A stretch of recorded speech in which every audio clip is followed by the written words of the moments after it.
Hello मेरे प्यारे चांद सितारों को, डॉक्टर अनुराधा का नमस्कार। कैसे हो आप सब बच्चे लोग? कैसी चल रही है पढ़ाई? 12th में आ चुके हो, एकदम धड़ल्ले से पढ़ना है ना? नीट का सपना देखा है तो एकदम मन से अच्छे से सारे सब्जेक्ट्स पढ़ने हैं, physics, chemistry, bio, everything.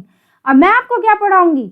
Biology. कहाँ? मेरे चैनल में, डॉक्टर अनुराधा's लर्न बायोलॉजी एकेडमी में। तो शुरुआत करें। आज हम पढ़ेंगे बच्चा male reproductive system, human reproduction हम शुरुआत कर चुके हैं। आज हम उसी लेक्चर को कंटिन्यू करेंगे, मेल रिप्रोडक्टिव सिस्टम। ओके, सो अपना लेक्चर शुरू करने के पहले हम क्या बोलेंगे? हमें अपना मोटो याद रखना है। क्या है अपना मोटो बच्चा लोग? क्या है? We aim, we work hard and we conquer. हम सपने देखते हैं, कड़ी मेहनत करते हैं और फिर जीत जाते हैं। So let's begin.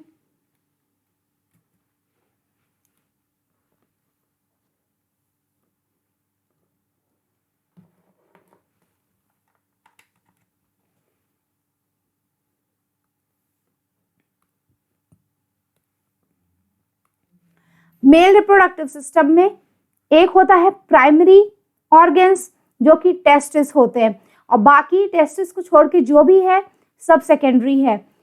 ठीक है, टेस्टिस, ठीक है, और बाकी सब जितना भी होगा सेकेंडरी होगा। इस पिक्चर को हम लास्ट में देखेंगे जब हम पूरा पढ़ चुके होंगे। Testis is primary and others are secondary because testis only can produce sperms and others assist. Testis sperm produce करता है, बाकी सब उसकी सहायता करते हैं। ठीक है, अब देखो ये भी एनसीईआरटी में है, अच्छे से पढ़ना है बच्चा लोग, अच्छे से। ये क्या है? ये टेस्टिस है ना? और कहाँ रखे हैं ये? स्क्रोटम के अंदर। किस में बेटा? स्क्रोटम के सैक में रखे हैं। इस पिक्चर को भी हम लोग लास्ट में देखने वाले हैं। मेल रिप्रोडक्टिव सिस्टम कहाँ होता है बच्चा लोग? लोकेटेड इन पेल्विस रीजन, जहां हिप वाला पोर्शन होता है ना, पेल्विस रीजन में। ठीक है, तो मेल रिप्रोडक्टिव सिस्टम कहाँ होता है बच्चा? पेल्विस रीजन में। ठीक है, और इसमें क्या है बेटा? A pair of testis. ठीक है, टेस्टिस एक जोड़ा। टेस्टिस कितना है बच्चा? 1 पेयर। एसेसरी डक्ट्स कितनी है बेटा? एसेसरी डक्ट्स बहुत सारी हैं, अभी हम लोग देखेंगे। 4 एसेसरी डक्ट्स देखेंगे, 3 तरह की ग्लैंड्स देखेंगे और एक्सटर्नल जेनिटेलिया। आगे बढ़ते हैं बेटा। जो हमने बताया, क्या बताया? टेस्टिस बताया है ना? एसेसरी डक्ट्स होती हैं, ग्लैंड्स होती हैं और जेनिटेलिया होता है। जो इसमें टेस्टिस है वही केवल प्राइमरी सेक्स ऑर्गन है, क्योंकि वही स्पर्म को प्रोड्यूस करता है। बाकी जितने हैं डक्ट्स, ग्लैंड्स, जेनिटेलिया, ये सब क्या है बेटा? सेकेंडरी सेक्स ऑर्गन्स, क्योंकि ये transportation, maturation and storage of sperms करते हैं। Any problem? नहीं, आगे बढ़ते हैं। देखो, अगर स्क्रोटम को बाहर से देखेंगे, ठीक है, तो कैसा दिखेगा? इस तरीके से। उसमें एक लाइन रहती है बीच में, है ना? स्क्रोटम के अंदर क्या रहते हैं? स्क्रोटम के सैक्स में टेस्टिस रहता है यहाँ, लेकिन एकदम स्क्रोटम के जस्ट नीचे टेस्टिस नहीं रहेगा, स्किन है, फिर मसल्स होंगी। कौन सी मसल्स होंगी बच्चा? Cremaster and dartos. Cremaster and dartos. ठीक है, स्क्रोटम है, स्किन है, उसके नीचे क्या होगा बेटा? मसल्स होंगी। उसके बाद अंदर में जाकर के टेस्टिस होंगे। ठीक है, और टेस्टिस किसके द्वारा सस्पेंडेड रहेंगे स्क्रोटम में? अगर स्क्रोटम का सैक है तो उसमें टेस्टिस किस चीज से ऐसे ऊपर से अटैच रहेंगे? Spermatic cord. स्पर्मेटिक कॉर्ड, ठीक है, ये स्पर्मेटिक कॉर्ड है, इसके द्वारा ये ऐसे सस्पेंडेड रहते हैं। ठीक है, चलो आगे बढ़ते हैं बच्चा। Testis and scrotum. Testis are situated outside the abdominal cavity within a pouch called scrotum. है ना?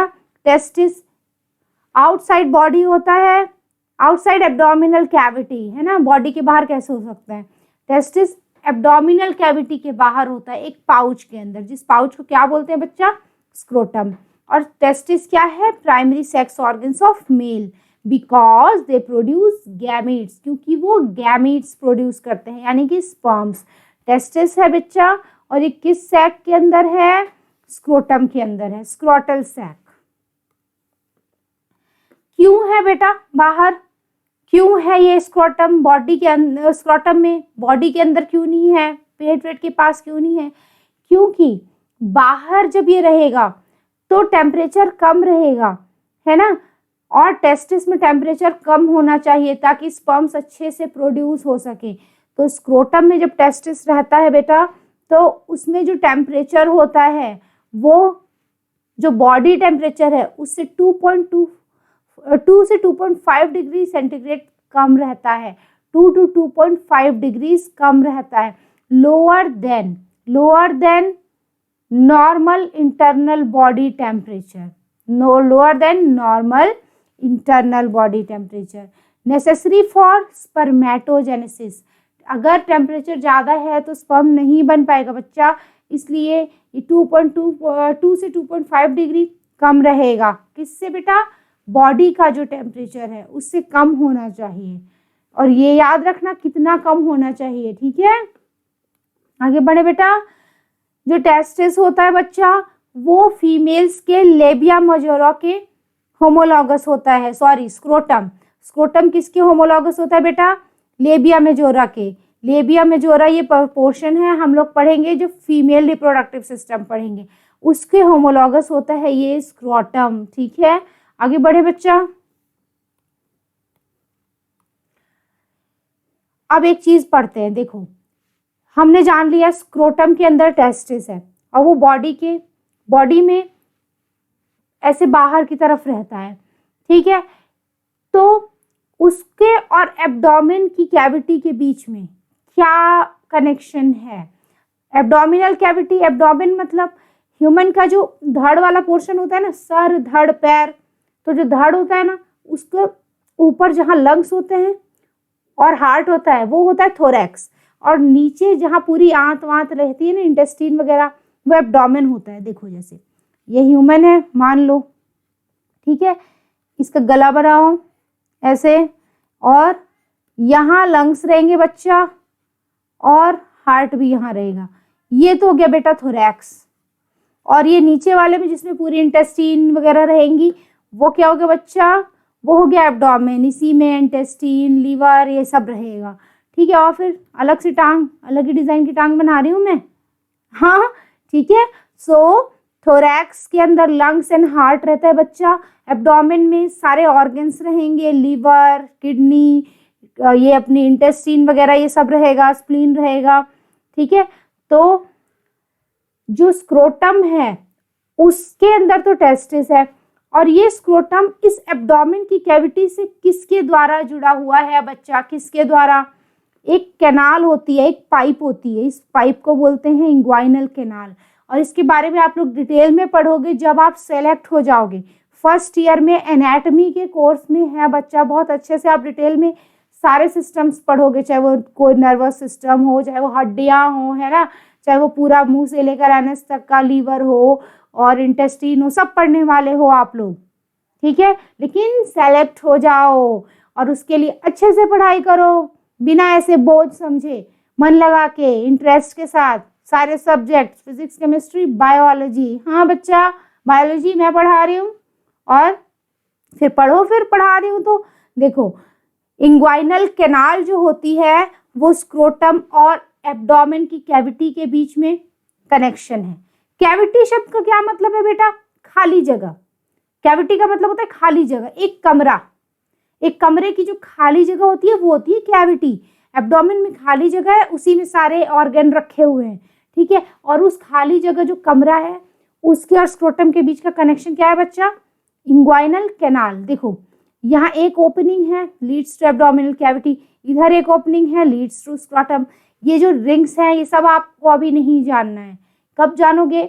जब आप MBBS करोगे फर्स्ट ईयर में। अभी ये देखो, ये जो पाइप है, ठीक है, इस पाइप में से क्या क्या जाएगा? पाइप है, ठीक है, एक पाइप जोड़ रही है एब्डोमेन की कैविटी और स्क्रोटम को, लेकिन उस पाइप में से क्या जाएगा? जैसे घर में पाइप रहती है, पानी बहता है ना, तो कुछ उसके अंदर से जाना चाहिए ना बेटा। क्या जाएगा? ये स्पर्मेटिक कॉर्ड जाएगी। और क्या क्या जाएगा बच्चा? इस टेस्टिस के लिए आर्टरी होनी चाहिए, वेन होनी चाहिए, नर्व्स होनी चाहिए, तभी तो ये सरवाइव कर पाएगा ना।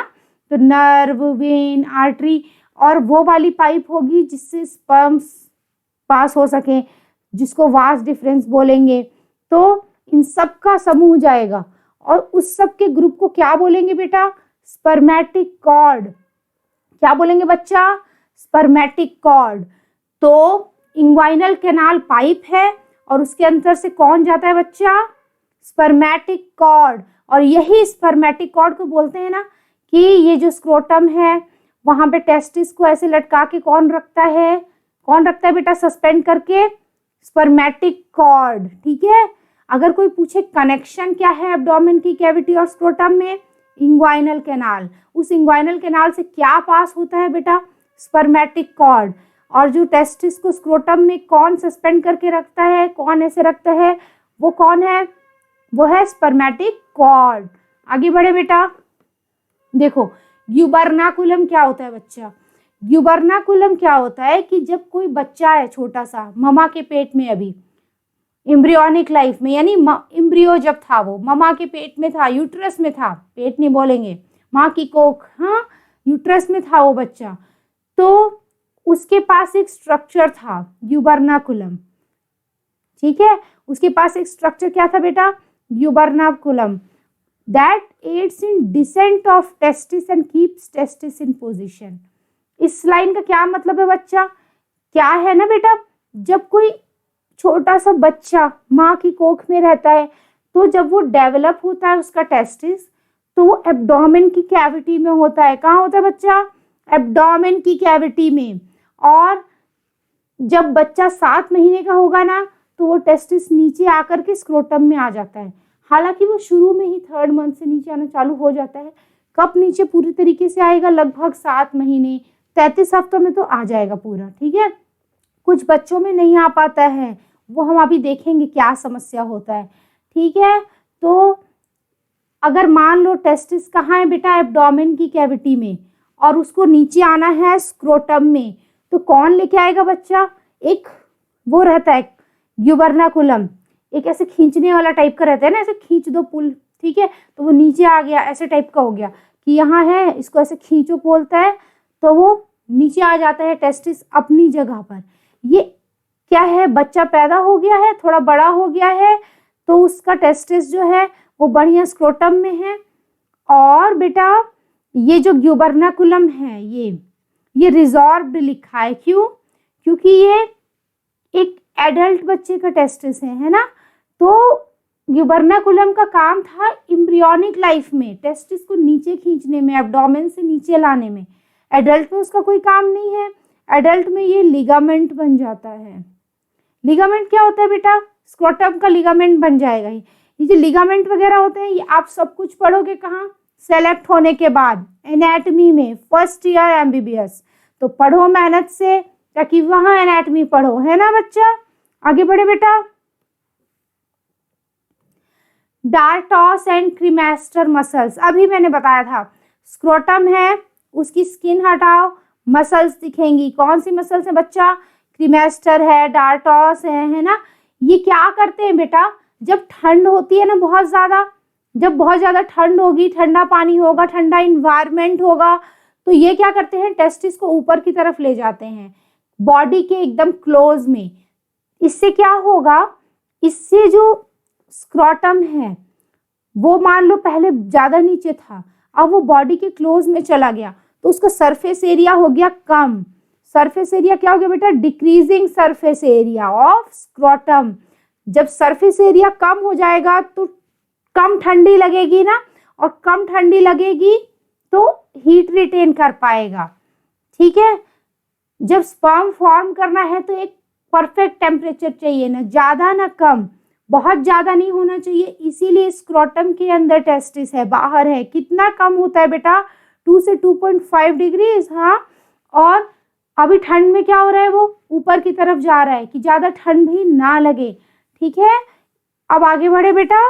ये नाम याद रखना बच्चा, dartos and क्रीमास्टर।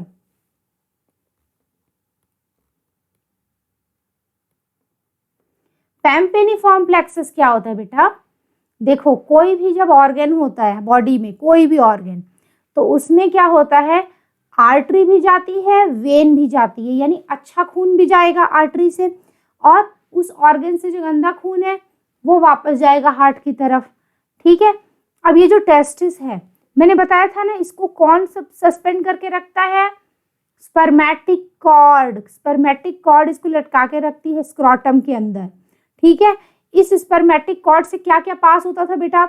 Artery, when, nerve और वास डिफरेंस। वास डिफरेंस क्या होता है हम आगे पढ़ेंगे अभी। ठीक है। ये सब पास होता था। तो देखो, टेस्टिस को खून कौन लेके जाएगा? बेचारा अच्छा वाला खून आर्टरी लेके आएगी, टेस्टिस वाली, और वहां पे एक वेन्स का जाल होता है बच्चा। वेन्स जो होती है जिनमें गंदा खून होता है ना, डीऑक्सीजन, ऑक्सीजन कम वाला। ठीक है। उस जाल को क्या बोलते हैं बच्चा? पैम्पेनिफॉर्म प्लेक्सस। ये जो प्लेक्सस है इसका नाम है पैम्पेनिफॉर्म प्लेक्सस। और इसका काम क्या है बेटा पता है? वो सब ठीक है कि जो कम ऑक्सीजन वाला ब्लड है उसको लेके जाओ हार्ट तरफ, सब ठीक है, अच्छी बात है।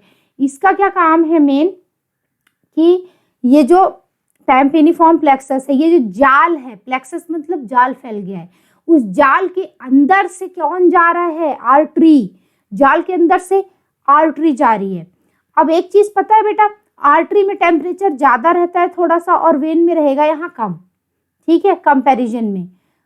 तो जो टेस्टिस की आर्टरी होती है वो जब इस जाल से पास होती है तो दोनों के बीच में टेम्परेचर है ना का लेन देन होता है कि टेम्परेचर हो जाए बराबर थोड़ा। तो टेस्टिस पे जो आर्टरी जा रही है उसका टेम्परेचर कम हो जाता है। क्यों बच्चा? क्योंकि इसके पास ज़्यादा टेम्परेचर था और वेन उससे टेम्परेचर को ले लेगा, तो टेस्टिस की आर्टरी में टेम्परेचर हो गया कम। कम होने से क्या होगा बेटा? मैंने क्या बताया था? स्पर्म बनने के लिए एकदम परफेक्ट टेम्परेचर चाहिए, ज़्यादा नहीं होना चाहिए। अगर ये आर्टरी एकदम गरम गरम खून लेके जाएगी तो शायद स्पर्म फॉर्मेशन में समस्या आए। इसलिए बेटा वो जो वेन्स का जाल है ना, उसमें से जैसे ही आर्टरी पास होगी तो टेम्परेचर बढ़ जाएगा। ठीक है, और कम हो जाएगा टेम्परेचर, ताकि स्पर्म बन सकें। ठीक है, आगे बढ़े बेटा। सो देखो, पैम्पेनिफॉर्म प्लेक्सस क्या करता है? Cools blood in the testicular artery before it enters the testicles. Testis में घुसने के पहले ही कम कर देगा टेम्परेचर को, helping to maintain an ideal testicular temperature. Testis का टेम्परेचर कैसा होना चाहिए बच्चा? आइडियल होना चाहिए। Essential for optimal sperm formation. Optimal मतलब जितना स्पर्म बनना चाहिए बच्चा, नहीं तो इनफर्टिलिटी आजकल बहुत होती है ना, आजकल कॉमन है। आप डॉक्टर बनोगे, आपके पास हर तरीके का पेशेंट आएगा ना बेटा, और कितनी समस्या होती है लोगों को। ठीक है, अभी देखो इंट्रा एब्डोमिनल टेस्टिस किस में होता है? हमने देख लिया कि जो ह्यूमंस होते हैं उनका जो टेस्टिस होता है वो स्क्रोटम के अंदर होता है। पर कुछ ऐसे भी जीव है बच्चा, कुछ ऐसे मैमल्स हैं जिनमें जो टेस्टिस होता है वो कहाँ होता है बच्चा? एब्डोमेन की कैविटी में। कहाँ होता है बेटा? एब्डोमेन की कैविटी में। वही कैविटी जिसके अंदर लीवर, किडनी सब रहता है। किसमें होता है बेटा? हाथी में, वेल्स में, डॉल्फिन में और प्रोटोथीरियन मैमल। आप लोग 11th में पढ़े होंगे बच्चा कि कुछ ऐसे भी मैमल हैं जो अंडे देते हैं। मैमल मतलब जिसके पास मेमरी ग्लैंड है। जिस भी ग्रुप में महिलाओं के पास मेमरी ग्लैंड है उस ग्रुप को क्या बोलते हैं बेटा? मैमल्स। ठीक है, और जो मैमल अंडे देते हैं वो होते हैं प्रोटोथीरियन, उनको मोनोट्रीम भी बोलते हैं। पता है कौन कौन है इसमें? इकिडना और डक बिल्ड प्लेटिपस, ये सब 11th क्लास के कोर्स में बच्चा। क्लास मैमेलिया के अंदर है ये। ठीक है, कौन है प्रोटोथीरियन? वो मैमल जो अंडा दे, उसको मोनोट्रीम भी बोलते हैं। अच्छा ठीक है, ये जान गए हम ये होते क्या है। ठीक है, लेकिन इनके अंदर अभी हमको क्या जानना है? इनका टेस्टिस इनके एब्डोमेन में होता है और डॉल्फिन, व्हेल, एलिफेंट, इन सब के टेस्टिस एब्डोमेन में होते हैं। जैसे देखो क्यूट सा हाथी, ऐसे पिक्चर में बताया गया है कि यहाँ पे इसका टेस्टिस होगा। ठीक है, आगे बढ़े बेटा। देखो कुछ ऐसे जानवर होते हैं जो किसी सीजन में ब्रीडिंग करते हैं। ठीक है, किसी सीजन में रिप्रोडक्शन करते हैं। जैसे कि बैट और ऑटर जो हैं, उनमें क्या होता है बेटा, जब ब्रीडिंग सीजन आता है तो टेस्टिस स्क्रोटम में आ जाता है, लेकिन जब ब्रीडिंग सीजन नहीं होता है तो वो एब्डोमेन में रहता है। और ये क्वेश्चन क्या हो गया बच्चा, 100% इम्पोर्टेंट, 100% इम्पोर्टेंट। ठीक है, तो in bat and otter testis descend into scrotum during breeding season but remain in abdomen during non breeding season। ठीक है, आगे बढ़े बेटा। टेस्ट, ठीक है, हमने ये सब बहुत सारी कहानी जानी। अब हम ये जानना चाहते हैं कि टेस्टिस कब बनता है। जब बच्चा माँ के गर्भ में रहता है और वो बच्चा मात्र 7 से 8 हफ्ते का होता है ना, लगभग 2 महीने, 7 to 8 वीक्स ऑफ जेस्टेशन का मतलब होता है बेटा, मैंने पिछले लेक्चर में डाला हुआ है कि जेस्टेशन क्या होता है। क्या होता है बेटा जेस्टेशन, बच्चा जब माँ के गर्भ में डेवलप होता है वो पूरे 9 महीने का पीरियड है जेस्टेशन, यानी इंट्रा यूट्राइन लाइफ भी बोलते हैं। इंट्रा मतलब अंदर, यूट्राइन मतलब यूट्रस के, और लाइफ है ना, जब हमारे जीवन का काल, वो समय जब हम ममा के यूट्रस में थे। ठीक है, वो 9 महीने। तो जेस्टेशन में 7वें से 8वें हफ्ते में बनता है बच्चा टेस्टिस, एक छोटे से बच्चे में। ये इसका डेवलपिंग पेनिस है बच्चे का, छोटे से। ठीक है, और इसका टेस्टिस कहाँ है बेटा, देखो यहाँ है। ठीक है, और यहाँ स्क्रोटम डेवलप हो रहा है उस बच्चे का। टेस्टिस कहाँ है, यहाँ है। अभी देखो आगे क्या देखते हैं, क्या हो गया, बच्चा डेवलप हो गया है। बच्चा कितना हो गया है, 7 महीने का हो गया है। ये बच्चा 7 महीने का हो चुका है। अब इस बच्चे में क्या हुआ है बेटा, यहाँ टेस्टिस नहीं है, अब टेस्टिस स्क्रोटम में आ चुका है और इसका कॉपुलेटरी ऑर्गन भी पूरा डेवलप हो चुका है। ठीक है, so 7th month of gestation में टेस्टिस कहाँ आ जाता है, स्क्रोटम में। Testis descend into scrotum up to, लगभग कब आ जाता है, 7th मंथ ऑफ जेस्टेशन में आ चुका होता है। आगे बढ़ो बेटा। टेस्टिकुलर एबनॉर्मेलिटीज, अब ये जो है कितनी समस्या होती होगी किसी को अगर टेस्टिस में एबनॉर्मेलिटी होती है। ठीक है, परेशानियां होती हैं वो अलग, वो इंसान रिप्रोड्यूस नहीं कर पाएगा, है ना। तो देखो, लेकिन ऐसा नहीं है कि कभी रिप्रोड्यूस नहीं कर पाएगा। क्यों नहीं रिप्रोड्यूस करेगा, किसी किसी में अच्छे से स्पर्म बनेगा, रिप्रोड्यूस करेगा, लेकिन एबनॉर्मेलिटीज होंगी तो समस्या आती है ना बच्चा। ठीक है, अब देखो सिन ऑर्किडिज्म क्या होता है। सिन वर्ड का मतलब होता है फ्यूज्ड, सिन वर्ड मतलब होता है ना फ्यूज, यानी जुड़ा हुआ, आपस में जुड़ा हुआ। अगर किसी का जन्म से ही, जन्मजात, ठीक है, टेस्टिस दोनों जुड़े हुए हैं यानी कि फ्यूज्ड हैं। जन्म से अगर कुछ जुड़ा हुआ हो बच्चे का टेस्टिस से, जन्म से कोई समस्या होती है तो कंजेनाइटल बोलते हैं बेटा, कंजेनाइटल, जन्म के साथ आया कंजेनाइटल। फ्यूजन ऑफ, फ्यूज्ड हैं क्या, 2 टेस्टिस। और फ्यूज वर्ड के लिए सिन वर्ड यूज करते हैं, सिन। टेस्टिस के लिए ऑर्किड वर्ड यूज किया जाता है। ये फूल वाला ऑर्किड है ये बच्चा, टेस्टिस वाला ऑर्किड है। ठीक है, ऑर्किडिज्म, तो दोनों टेस्टिस जुड़ गए। ठीक है, अच्छी बात नहीं है बेटा। मोनोऑर्किडिज्म, यानी मोनो मतलब 1, मोनो मीन्स 1, ऑर्किडिज्म मीन्स एक ही टेस्टिस है, ऑर्किडिज्म मीन्स एक ही टेस्टिस है। Presence of single testis, presence of single testis, एक ही टेस्टिस। पॉलीऑर्किडिज्म क्या होगा बेटा, पॉलीऑर्किडिज्म में 2 से ज्यादा टेस्टिस रहेंगे। नॉर्मली 2 होते हैं बच्चा, पॉलीऑर्किडिज्म में 2 से ज्यादा रहेंगे। ये सब बहुत रेयर चीजें हैं बेटा। क्रिप्ट ऑर्किडिज्म, क्रिप्ट मतलब होता है बेटा जो कहीं छुप के बैठा है, क्रिप्ट मतलब होता है हिडन, क्रिप्ट मतलब होता है बेटा हिडन, यानी कहीं छुप के बैठा है। कहाँ छुप के बैठा है बेटा, टेस्टिस एब्डोमेन की कैविटी में। सो वो नीचे नहीं आ पाया, डिसेंड नहीं हुआ, अनडिसेंडेड टेस्टिकल, टेस्टिकल डिसेंड नहीं हुआ है, अनडिसेंडेड टेस्टिकल। आगे बढ़ो बच्चा, देखो क्रिप्टोर्किडिज्म अनडिसेंडेड टेस्टिकल, वन और both testis fail to descend from abdomen into scrotum. या तो एक टेस्टिस नहीं आएगा नीचे या दोनों टेस्टिस नहीं आएंगे नीचे। अब यहाँ देखो, ये एक बच्चा था, इसका ये टेस्टिस यहाँ पे है, इंग्वाइनल कैनाल के अंदर है बेटा, यहाँ पे है ना, और दूसरा टेस्टिस आ चुका है, डिसेंडेड हो चुका है। तो एक टेस्टिस डिसेंड नहीं हुआ है, एक हो गया है, और उस बच्चे में होगी ना समस्या, क्योंकि जो डिसेंडेड है वो तो अच्छे से स्पर्म बनाएगा, लेकिन अनडिसेंडेड का क्या होगा। तो उसके लिए बेटा इलाज किया जाता है। क्या किया जाता है? इलाज में क्या करेंगे, पहले तो वेट करते हैं, लेकिन उससे नहीं ठीक होगा बच्चे में तो फिर सर्जरी करनी पड़ेगी। सर्जरी का क्या नाम है बच्चा? ऑर्किडोपैक्सी। क्या नाम है बेटा? ऑर्किडोपैक्सी। ऑर्किड मतलब टेस्टिस, पैक्सी मतलब उसको सर्जरी करके वापस अपनी जगह पे ला दे रहे, ठीक है। इसको ऑर्किडोपैक्सी भी बोलते हैं, ऑर्कियोपैक्सी भी बोलते हैं।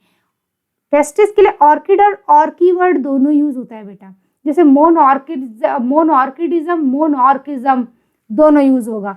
तो यहाँ अगर ये फिगर में ऑर्कियोपैक्सी लिखा है तो देख के परेशान नहीं होना है बच्चा, ठीक है। यहाँ देखो एब्डोमेन में टेस्टिस है बेटा, ये सर्जरी की डॉक्टर ने, और कहाँ लेके आए बेटा? स्क्रोटम के अंदर। जिनके बच्चों को वो होता है ना परेशानी ये वाली, उनके माँ बाप बहुत परेशान होते हैं बेटा, ठीक है। छोटे बच्चों की सर्जरी होगी तो माँ बाप को अच्छा लगेगा क्या? नहीं लगेगा ना, ठीक है। और बहुत सारे बच्चों में होता है ये। ऑर्काइटिस क्या होता है बेटा? ऑर्की वर्ड टेस्टिस के लिए यूज होता है, और आइटिस वर्ड कहीं भी आएगा तो सूजन के लिए यूज होता है। इन्फ्लेमेशन, सूजन हो गई है, ठीक है। रेडनेस, स्वेलिंग, ये सब हो गया है टेस्टिस के अंदर। टेस्टिस में अगर सूजन है तो क्या बोलोगे? रेडनेस है ना, उसको बोलेंगे ऑर्काइटिस। और टेस्टिस के ऊपर ना ये एक ऑर्गन होता है बेटा, ये जो पोर्शन होता है इसको एपिडिडाइमिस बोलते हैं। अभी हम आगे पढ़ने वाले हैं। इसमें अगर सूजन होती है तो एपिडिडाइमाइटिस लगा दो, आइटिस लगाना है, ठीक है, एपिडिडाइमाइटिस। और ऑर्किड में तो ऑर्काइटिस, ठीक है। हाइड्रोसिल क्या होता है बच्चा? हाइड्रो वर्ड पानी के लिए सुना है ना, hydro power, hydro energy. Hydro means water, ठीक है। और सील मतलब सीलोम, एक उस जगह पे, वो खाली जगह जो थी वहां पे पानी भर गया है, उस खाली जगह में पानी भर गया। फ्लूइड एक्यूमुलेशन इन टेस्टिस, ठीक है। यहाँ देखो ये स्क्रोटम है, यहाँ पे पानी भर गया स्क्रोटम में, ठीक है। स्क्रोटम में क्या भर गया बच्चा? पानी भर गया स्क्रोटम के अंदर। आगे बढ़ो बेटा। इंग्वाइनल हर्निया नाम भी सुना होगा आप लोगों ने। कई तरीके का होता है ये। क्या होता है ना, हम लोग को पता है जो एब्डोमेन होता है, मतलब हम लोग का पेट वेट वाला जो हिस्सा होता है, वहां पे क्या होता है वहां पे क्या होता है बच्चा? क्या होता है? सबसे पहले स्किन होती है ना, फिर मसल्स, फैट और ये सब दुनिया भर की चीजें होती हैं। सबको मिला के बोलते हैं एब्डोमेन की दीवार, एब्डोमेन की वॉल। और इसमें जब वीकनेस आ जाएगी, जैसे मान लो सर्जरी की लेकिन अच्छे से सिलाई नहीं की, तो वो जगह कमजोर हो गई, तो जब खांसेंगे या कुछ करेंगे तो आंत वात ऐसे निकल के ना इंटेस्टाइन वगैरह बाहर तरफ आएगी, ठीक है। तो वो तो हो गया ऑपरेशन की वजह से। कई बार क्या होता है बच्चों में, ठीक है, या लोगों में, किसी में भी बड़े में, है ना, इंग्वाइनल हर्निया होता है। मैंने आपको बताया था इंग्वाइनल कैनाल, वो कैनाल जो स्क्रोटम और एब्डोमेन के बीच का कनेक्शन है, ठीक है। कई बार जो ये एब्डोमेन, इस कैनाल का जो ओपनिंग है ना, ठीक है, जहाँ से स्पर्मेटिक कॉर्ड, पाइप वाइप सब जाती है नॉर्मली, ये अगर कोई पाइप है मान लो बेटा, तो उसकी ओपनिंग भी तो होगी ना। ये ओपनिंग जितनी होनी चाहिए थी उससे ज्यादा है ना, उससे ज्यादा है, यानी कि जो ओपनिंग है वो ज्यादा है। तो क्या होगा बेटा? वहां से आंत आ सकती है ना, इंटेस्टाइन स्क्रोटम में आ सकती है, जैसा कि यहाँ हो रहा है, इंटेस्टाइन स्क्रोटम में आ रही है, ठीक है। इसको क्या बोलेंगे बेटा? यहाँ देखो वीक एब्डोमिनल वॉल लिखा है, ये जो ओपनिंग है ये भी एब्डोमिनल वॉल का हिस्सा है, हाँ। सो ये क्या हो गया बेटा? वीक एब्डोमिनल वॉल है, तो इंग्वाइनल कैनाल में इंटेस्टाइन आ रही है, इसलिए बोलते हैं इंग्वाइनल हर्निया, ठीक है। इंग्वाइनल हर्निया, इंग्वाइनल कैनाल में इंटेस्टीन आई है और इंग्वाइनल कैनाल से स्क्रोटम तक भी आ सकती है। ठीक है, तो इंग्वाइनल हर्निया इनटू स्क्रोटम, क्या आया? इंटेस्टीन। कहाँ आया? स्क्रोटम में आ गया है यहाँ, क्योंकि हम स्क्रोटम पढ़ रहे हैं अभी, तो हमको स्क्रोटम वाला देखना है। किसके थ्रू आया? कौन सी पाइप थी बेटा? इंग्वाइनल कैनाल, इसलिए क्या बोल दिया? Inguinal hernia. हर्निया वर्ड ना बेटा हर्निएट होने के लिए यूज होता है, कि जिसकी जो जगह है वो वहाँ है, अच्छी बात है, वहां से निकल के कहीं और बाहर तरफ आ रहा है, उसको बोलते हैं हर्निएशन, हर्निएट करना। ठीक है, तो इंटेस्टीन हर्निएट कर गई यहाँ, यानी बाहर निकल के आ गई, अपनी जगह पे नहीं बैठी है शांति से। ठीक है, हो गया बच्चा, आगे बढ़े। ऑर्किडेक्टोमी, ऑर्किड वर्ड टेस्टिस, एक्टोमी मतलब सर्जरी करके बाहर निकाल दिया। ठीक है, सर्जिकल रिमूवल ऑफ टेस्टिस क्यों करते हैं बेटा? मान लो किसी को कैंसर हो गया, जैसे इसमें है, ये कैंसर वाली फोटो है, ठीक है, एनिमेशन है, कैंसर हो गया किसी को, या मान लो कोई छोटा सा बच्चा है, ये भी होता है बेटा बहुत बच्चों के साथ कि एक्सीडेंट हुआ, बहुत ज़्यादा इंजरी हो गई। ठीक है, तो क्या करेंगे बेटा? टेस्टिस निकाल देते हैं। क्या आप लोग जानते हो टेस्टिस इम्प्लांट भी होता है? ठीक है, टेस्टिस को निकाल दिया बेटा, क्यों? क्योंकि उसकी बॉडी में अगर वो रहा तो समस्या हो सकती है ना, जैसे कैंसर है तो उस जगह को निकाल, कहीं भी कैंसर होता है बेटा बॉडी में तो सर्जरी करते हैं, हम लोग जानते हैं ना, अगर वो सर्जरी के लायक है तो। ठीक है, आगे बढ़े बच्चा। ऑर्किड एक्टमी मतलब surgical removal of testis. Castration क्या होता है बच्चा? कैस्ट्रेशन होता है टेस्टिस को या तो रिमूव कर देना या उसको डिस्ट्रॉय कर देना। रिमूव कैसे करेंगे? सर्जरी वगैरह कर दी है ना, और डिस्ट्रॉय कैसे कर दिया? हार्मोन वगैरह दिया। ठीक है, हार्मोन थेरेपी से उस टेस्टिस को खत्म कर दिया। हार्मोन देते हैं तो बेटा केमिकल डिस्ट्रक्शन बोल दिया, दवाइयाँ केमिकल होती है ना बेटा। और फिजिकल मतलब या तो सर्जरी कर दी या फिर ये रिंग वगैरह लगती है यहाँ पे ना, जो ये स्पर्मेटिक कॉर्ड है जहाँ से आर्टरी है ना, खून की सप्लाई वगैरह जा रही है, उसको रिंग से बांध दो तो वहाँ पे खून नहीं जा पाएगा, और खून नहीं जाएगा, किसी भी ऑर्गन में खून नहीं पहुँचता है तो वो ऑर्गन मर जाता है ना, ऐसे में वो टेस्टिस बेचारा मर जाएगा। ठीक है, तो फिजिकल भी करते हैं रिंग वगैरह, या फिर सर्जरी, सीधे ही चीरा लगाओ निकालो बाहर। ठीक है, क्यों करते हैं बेटा कैस्ट्रेशन? कैस्ट्रेशन क्यों करेंगे बच्चा? बहुत सारे कारण होते हैं। ठीक है, एक्सीडेंट वगैरह हुआ। ठीक है, जो ऑर्किडेक्टमी है वो सर्जरी वाला कैस्ट्रेशन है। ठीक है, किसी का एक्सीडेंट हुआ, किसी का कैंसर हुआ, किसी को जेंडर चेंज कराना है ना, मेल से फीमेल बनना है, और बहुत सारे कारण हो सकते हैं। ठीक है, अभी देखो कैस्ट्रेशन ऑफ मेल काफ भी करते हैं। सब जानते हैं कि जब बछड़ा पैदा होता है तो अगर लोगों को उसको बैल बनाना है खेती और जिसमें भी यूज लाना है, ठीक है, और वो नहीं चाहते कि वो बुल बने, उसको बैल बनाना है, सांड नहीं बनाना है, ठीक है, ऑक्स बनाना है, बुल नहीं बनाना है, तो क्या करेंगे बेटा? उसके टेस्टिस को डिस्ट्रॉय कर देते हैं। कई तरीके होते हैं, रिंग लगा देते हैं, सर्जरी से निकाल देते हैं, और ये जो क्लैंप है ना, इससे क्या करते हैं बेटा पता है? उसकी जो आर्टरी होती है ना टेस्टिस को जा रही है, उसको ऐसे दबा देते हैं तो आर्टरी टूट जाती है, तो टेस्टिस को खून जाना बंद हो गया, कुछ दिन में वो टेस्टिस सूख जाता है। Is it human behaviour? Human behaviour is so unhuman, है ना, ये आदमी अपने स्वार्थ के लिए किसी जीव के साथ कर रहा है। It's not human behaviour, it's actually human behaviour is inhuman बोलोगे तो। ठीक है, ये कुदरत थी, है ना, कुदरत को बर्बाद कर रहा है आदमी अपने स्वार्थ के लिए। अभी ये देखो बेटा, इसको क्या बनना था बेचारे बछड़े को? बुल बनना था, है ना, और वो क्या बन गया? बैल बन गया। बुल नहीं बना, बैल बन गया। क्या हुआ बच्चा कि जब टेस्टिस निकाल दिया तो उस आदमी का, ठीक है, टेस्टोस्टेरोन लेवल कम हो जाता है, और टेस्टोस्टेरोन लेवल जो होता है ना, मेल्स ज़्यादा एग्रेसिव होते हैं ना बच्चा, उसका कारण ही यही है, गुस्सा करते हैं और एग्रेसिव होते हैं, ठीक है, कंट्रोल में नहीं आते हैं। उसका क्या कारण है बेटा? उसका कारण टेस्टोस्टेरोन है, टेस्टोस्टेरोन। अगर घर में मम्मा को पापा डांटे तो पापा को डांटना, बोलना अपने टेस्टोस्टेरोन कम रखो डैडी, है ना, मम्मा बहुत क्यूट है, स्वीट है। हाँ ठीक है, देखो जो टेस्टोस्टेरोन होता है वो एग्रेसिवनेस है के लिए रिस्पॉन्सिबल है मेल की, और जो बुल है वो कंट्रोल में नहीं आता लोगों के द्वारा, तो उसका टेस्टोस्टेरोन हटा देंगे तो क्या बन जाएगा बेटा, वो बुल बन जाए से ऑक्स बनेगा और वो कंट्रोल कर सकेगा आदमी। हालांकि हम ह्यूमन पढ़ रहे हैं फिर भी मैंने बता दिया। और आप लोग को पता है कैस्ट्रेशन की गैंग्स भी चल रहे हैं।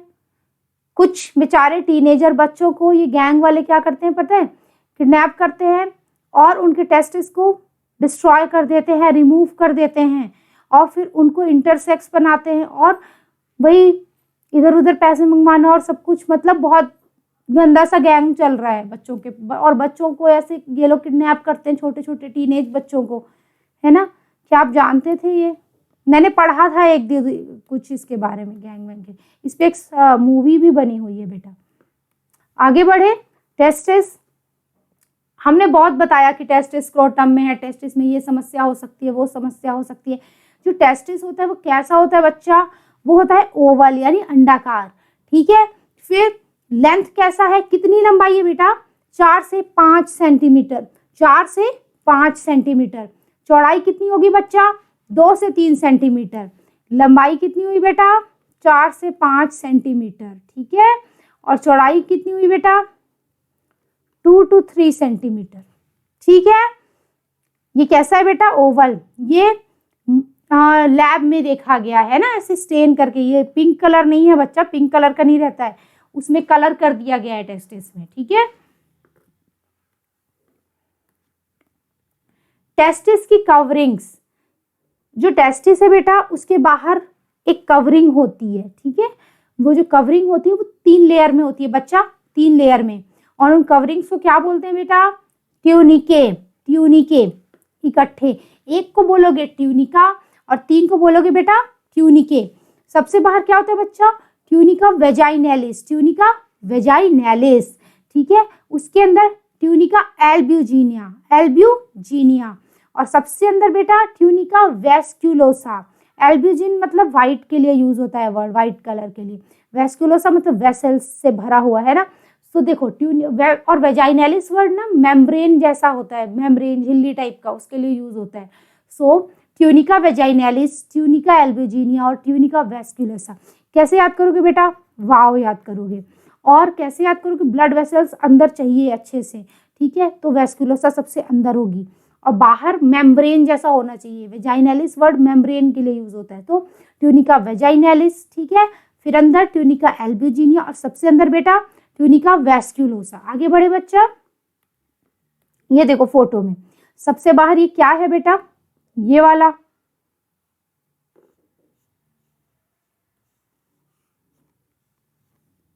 ये दिखा बेटा, ये क्या था बच्चा, ट्यूनिका वेजाइनैलिस। क्या है बेटा, ये ट्यूनिका वेजाइनैलिस, ठीक है। और उसके अंदर क्या रहेगा बेटा, उसके अंदर रहेगा बच्चा ट्यूनिका एल्ब्यूजिनिया, यहाँ रहेगा, ठीक है। एल्ब्यूजिनिया ये पूरे में रहेगा, पूरे में, ठीक है, एल्ब्यूजिनिया। और उसके सबसे अंदर में क्या रहेगा बेटा, वेस्क्यूलोसा, ब्लड वेसल्स जहां जाएंगी, ठीक है। तो इसे वेस्क्यूलोसा बना देते हैं सबसे अंदर में, ठीक है। वेस्क्यूलोसा हो गया। तो 3 लेयर्स क्या हो गई बेटा, tunica वेजाइनैलिस, tunica albuginea and tunica वेस्क्यूलोसा, ठीक है। आगे बढ़े बेटा। अब देखो टेस्टिस के अंदर क्या दिखेगा हमें। बाहर देखा हमने कवरिंग है, अच्छी बात है, 3 लेयर थी, सब अच्छा है, ठीक है। कहाँ रहता था, उसके बाहर कवरिंग थी, पढ़ लिया। अब उसको अंदर से काटेंगे तो कैसा दिखेगा, ठीक है। उसके अंदर होते हैं 250 कमरे। एक टेस्टिस में कितने कमरे हैं बेटा, 250 के आसपास कमरे, कंपार्टमेंट्स कितने, अबाउट 250 कंपार्टमेंट्स। और हर कंपार्टमेंट को बेटा बोलते हैं लोब्यूल, टेस्टिकुलर लोब्यूल, ठीक है। आपको सारी चीजें अच्छे से पढ़नी है क्योंकि आपको कल को एक डॉक्टर बनना है और अपने इंडिया को सेवा देनी है ना, अपने देश को सर्विस देनी है। अपने देश में किसी को भी कोई समस्या हो, देखते हैं ना अपने घर में बुजुर्गों को या बच्चों को, छोटे छोटे टेस्ट इसमें समस्या होती है, छोटे छोटे बच्चों को हो जाती है।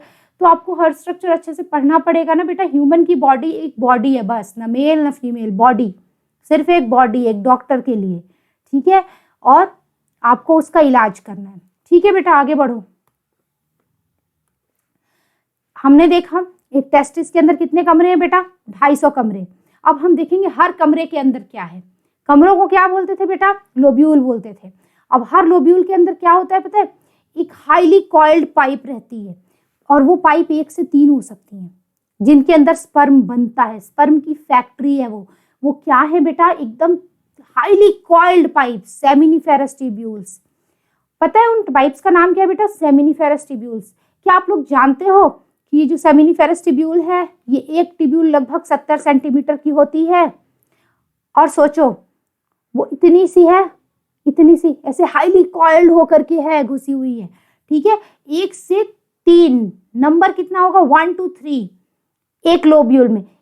एक टेस्टिस में 250 कमरे, और एक कमरे के अंदर 1 से 3 पाइप। ठीक है, पाइप का, कमरे का नाम लोब्यूल, पाइप का नाम सेमिनिफेरस ट्यूब्यूल। स्पर्म कहाँ बनता है बच्चा? सेमिनिफेरस ट्यूब्यूल्स में बनता है। ये देखो, ये टेस्टिस है, इसमें बहुत सारे कमरे बनाए गए हैं। ठीक है, उस कमरे में से एक पाइप को निकाला गया, और पाइप को ऐसे क्रॉस सेक्शन यानी कि काट दिया गया है। फिर दिखा रहे हैं कि देखो यहाँ स्पर्म बन रहे हैं, ये स्पर्म की फैक्ट्री है, और स्पर्म बन रहे हैं, फाइनली स्पर्म बन गए हैं। यही बताया जा रहा है इस फोटो में। आगे बढ़े बेटा, सेमिनिफेरस ट्यूब्यूल्स को देखते हैं। इन सेमिनिफेरस ट्यूब्यूल्स में 2 तरीके के सेल्स होते हैं बच्चा। बाहर मेल जर्म सेल्स, ठीक है, जिनको बोलते हैं स्पर्मेटोगोनिया, और दूसरे क्या होते हैं इनके बीच बीच में? Somatic cells, Sertoli cells. अब देखो ये दोनों क्या है? मेल यानी पुरुष में जर्म सेल, जर्म सेल वो सेल्स होते हैं जो गैमीट बनाते हैं। मेल में जर्म सेल क्या बनाएगा बेटा? स्पर्म बनाएगा। और फीमेल में जर्म सेल क्या बनाएगा बच्चा? ओवम।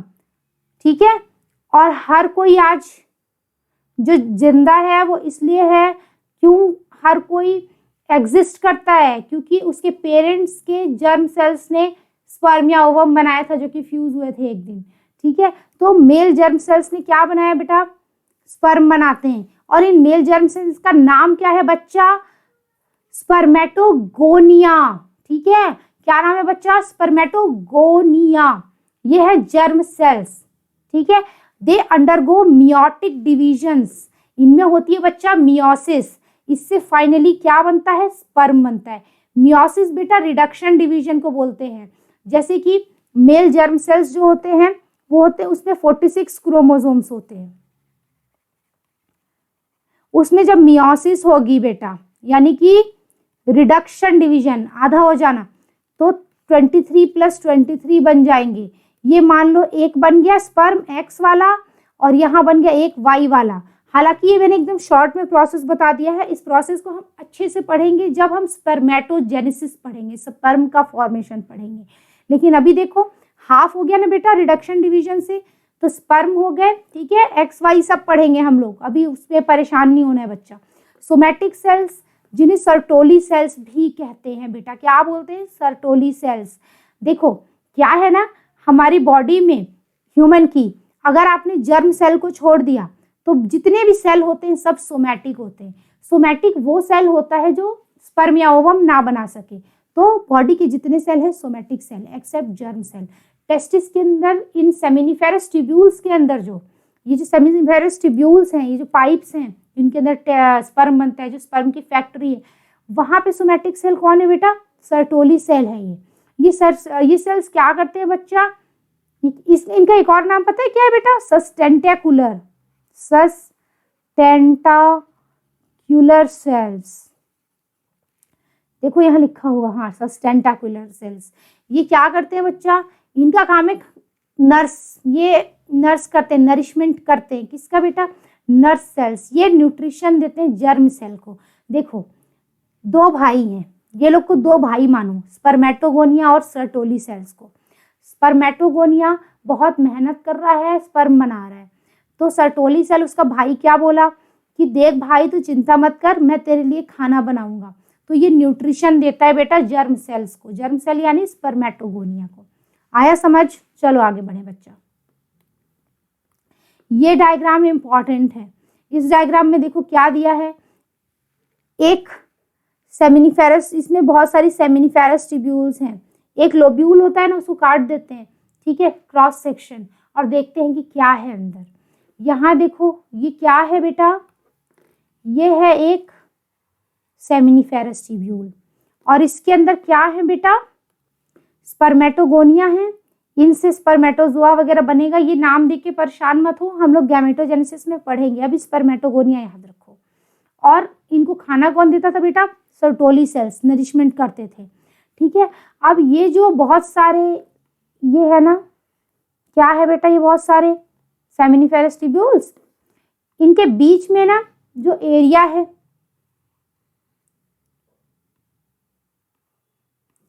इनमें सेल्स रहते हैं बेटा। कौन रहता है बच्चा, सेल्स रहते हैं, ठीक है। ये जो सेमिनिफेरस ट्यूब्यूल है, इसके बाहर का जो स्पेस है उसको बोलते हैं इंटरस्टिशियल स्पेस। क्या बोलते हैं बेटा, इंटरस्टिशियल स्पेस। और उसमें जो इंटरस्टिशियल मतलब जो किसी के बीच में हो, दो चीजों के बीच में जो जगह होती है उसको इंटरस्टिशियल बोलते हैं। इसे बोलते हैं ना inter college, inter inter inter मतलब होता है किसी के बीच में। तो इंटरस्टिशियल सेल्स क्या हुई बच्चा, इंटरस्टिशियल सेल्स। इस जगह में जो सेल होंगे वो इंटरस्टिशियल सेल। आगे बढ़ो बेटा, ये देखो, ये टेस्टिस था, ठीक है। इसमें एक कमरे थे बहुत सारे, एक कमरे को लो, इस कमरे के अंदर से ट्यूब्यूल को निकालो, काट दो, ठीक है।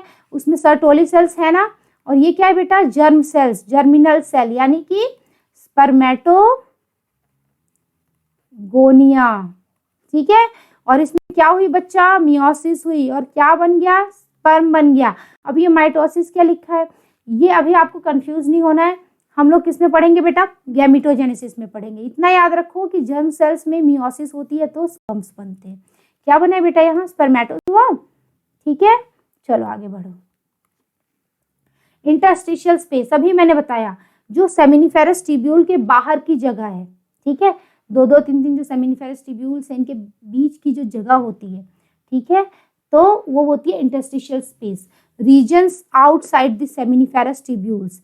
इसमें क्या होता है बच्चा, इसमें होते हैं ब्लड वेसल्स, ठीक है। क्या होते हैं, ब्लड वेसल्स, और यानी खून की पाइप, ठीक है। किसी भी ऑर्गन में बेटा ब्लड जाना चाहिए ना, तभी तो वो ऑर्गन सर्वाइव करेगा।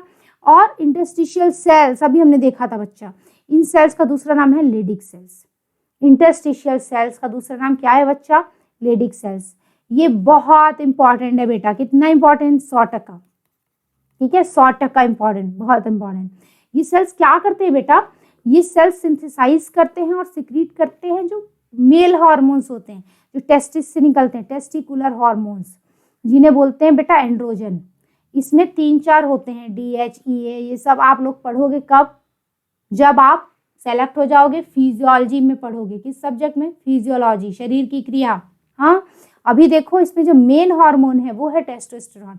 एंड्रोजन्स बहुत सारे हो गए, उनमें जो मेन हार्मोन होता है वो होता है बेटा टेस्टोस्टेरोन, टेस्टोस्टेरोन, ठीक है।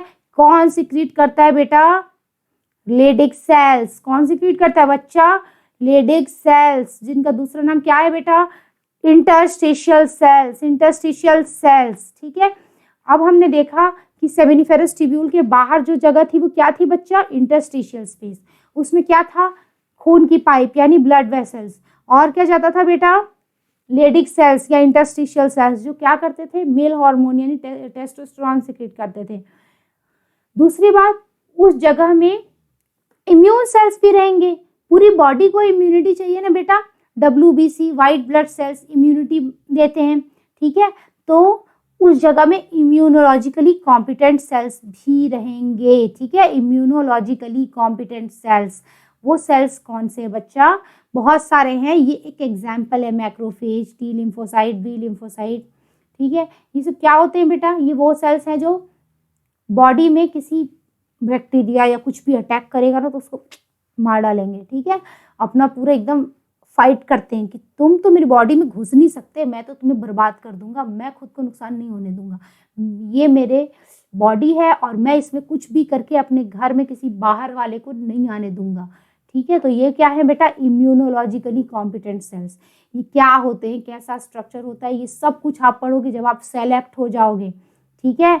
और सेलेक्ट होने के लिए आपको कितनी मेहनत करनी है, बहुत ज़्यादा, और इंटरेस्ट से पढ़ना है, ऐसे सर पे बोझ जैसे रख के नहीं पढ़ना है बेटा, ठीक है। चलो आगे बढ़े बच्चा, ये देखो ये टेस्टिस है, ठीक है। इस घर में कितने कमरे, लगभग 250, और कमरों को क्या बोलते हैं बेटा, क्या बोलते हैं बच्चा, लोब्यूल नहीं बोलते हैं, लोब्यूल। ठीक है, इन कमरों में पाइप लगी थी, पाइप का नाम क्या था बेटा, सेमिनिफेरस ट्यूब्यूल। और इस पूरी पाइप में क्या बनता है, स्पर्म बनता है। ठीक है, और ये क्या है बेटा, इसका क्रॉस सेक्शन काट रहे हैं तो यहाँ क्या दिखा हमको, सेमिनिफेरस ट्यूब्यूल। इसमें देखो स्पर्म बना बच्चा, स्पर्म बन रहा है ना। और ये जो सेमिनिफेरस ट्यूब्यूल्स हैं इनके बीच की ये जो जगह थी, ये सब इसमें कौन है बेटा, interstitial cells, immune cells, blood vessels, है ना, लेडिक सेल्स, इंटरस्टिशियल सेल्स, वो क्या करते हैं बच्चा, मेल सेक्स हार्मोन सिक्रीट करते हैं। ये होते हैं in the tissue between seminiferous tubules में। ठीक है, आगे बढ़ो बेटा, अच्छे से पढ़ो, अच्छे से सेलेक्ट होना है ना, कहाँ जाना है, कौन से कॉलेज, सोचा है सबने, है ना, छोटे छोटे से बच्चे और बड़े बड़े सपने। सपनों को पूरा भी करना है बेटा, तभी मैं क्या बोलती हूँ, we aim, we work hard and we conquer. ठीक है, देखो बेटा, टेस्टिस हो गया, खत्म, पढ़ लिया उसको। टेस्टिस ही प्राइमरी सेक्स ऑर्गन था, बाकी सब जितने हैं क्या हैं बेटा, एसेसरी ऑर्गन्स। ठीक है, सेकेंडरी ऑर्गन्स यानी उसको सहायता करने वाले, जैसे उसने स्पर्म बनाया तो ये लोग लेके जाएंगे, ये सब काम करेंगे। ठीक है, स्टोर करेंगे, ये सब चीज़ें करेंगे, यहाँ स्पर्म मैच्योर होगा, जो भी चीज़ें हैं इसमें होगी बाद वाली। तो देखो, male sex accessory ducts, accessory organs में भी बेटा ग्लैंड्स होती हैं, डक्ट्स होती हैं और एक्सटर्नल जेनिटेलिया होता है। अभी हमको डक्ट्स पढ़नी है जो कि 4 हैं बच्चा, 4। क्या हुआ देखो, rete testis, vasa efferentia, epididymis and vas deferens. Rete testis, vasa efferentia, epididymis and vas deferens, ये हम लोग पढ़ेंगे बेटा अभी एक एक करके। नाम याद रखो, 4 हैं, रेटी testis, vasa efferentia, epididymis, vas deferens. चलो आगे बढ़ते हैं, देखते हैं। ये देखो बेटा, ये क्या था, टेस्टिस था पूरा, और इसमें बहुत सारे कमरे थे, है ना, अलग अलग कमरे थे बेटा, बहुत सारे, 250 के आसपास। इन कमरों में कौन रहता था बच्चा, ये रहते थे सेमिनिफेरस ट्यूब्यूल्स, है ना। ये ट्यूब्यूल ऐसे आए, निकले बाहर, और इन्होंने क्या बनाया बच्चा, एक जाल बनाया। ये जाल, सारे जो कंपार्टमेंट थे ना बेटा, उसके जो ट्यूब्यूल हैं वो लोग ऐसे निकल निकल के ना जाल बनाएंगे, सब लोग मिल जाएंगे आपस में और एक पूरा जाल बना देंगे। और जाल को ये जो साइंस वाले होते हैं ना, ग्रीक लैटिन वर्ड में बोलते हैं, भाषाओं में सिंपल से हिंदी में बोलते हैं कुछ, है ना, तो रेटिक, रेटिक बन गया बोलेंगे, जाल को बोलते हैं रेटिक, रेटिक, रेटिक। ठीक है, जाल, सो रेटिक, तो रेटी टेस्टिस क्या बना बेटा, रेटी टेस्टिस। हमने क्या पढ़ा, सेमिनिफेरस ट्यूब्यूल से, उसके बाद क्या बन गया बेटा, रेटी टेस्टिस। ठीक है, सेमिनिफेरस ट्यूब्यूल तो टेस्टिस में थे। उसके बाद यहाँ से देखो, ये जो टेस्टिस में सेमिनिफेरस ट्यूब्यूल के लोब से निकलने के बाद ये लोग जाल बनाए, क्या था बेटा, वो रेटी टेस्टिस। वो रेटी टेस्टिस से फिर ऐसे ऐसे करके बाहर से पाइप निकलेंगी। ठीक है, और किसी भी ऑर्गन से जो बाहर जाता है उसके लिए इफरेंट वर्ड यूज करते हैं, बाहर जाना, इफरेंट मीन्स बाहर जाना। और किसी ऑर्गन में घुसता है ना बेटा कोई चीज, तो उसको बोलते हैं एफरेंट। ये वर्ड किडनी में भी आएगा, हम लोग पढ़ेंगे, तो इफरेंट, एफरेंट। अभी यहाँ पढ़ो, ठीक है। यहाँ से देखो बेटा क्या निकला बाहर, ये पाइप्स निकल रही हैं, है ना। ये लोग क्या हो गए बच्चा, ये हो गए वासा इफ्रेंशिया।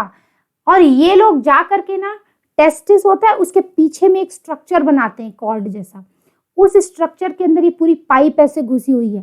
ठीक है, उस स्ट्रक्चर को क्या बोलते हैं बेटा, एपिडिडाइमिस। क्या बोलते हैं, एपिडिडाइमिस। इसके भी 3 पार्ट होते हैं, हेड, बॉडी, टेल, अभी हम पढ़ेंगे एपिडिडाइमिस में। तो सेमिनिफेरस ट्यूब्यूल, फिर वो रेटिक बन गया, जाल बन गया, फिर क्या बन गया बेटा, बाहर निकल रहा है ना, इफ्रेंशिया। फिर क्या बना बच्चा, एपिडिडाइमिस, जो टेस्टिस के पीछे रहेगा। और ये एपिडिडाइमिस खत्म होगा तो यहाँ से क्या निकलेगा बेटा, फाइनल जो डक्ट होती है वो होती है वास डिफरेंस।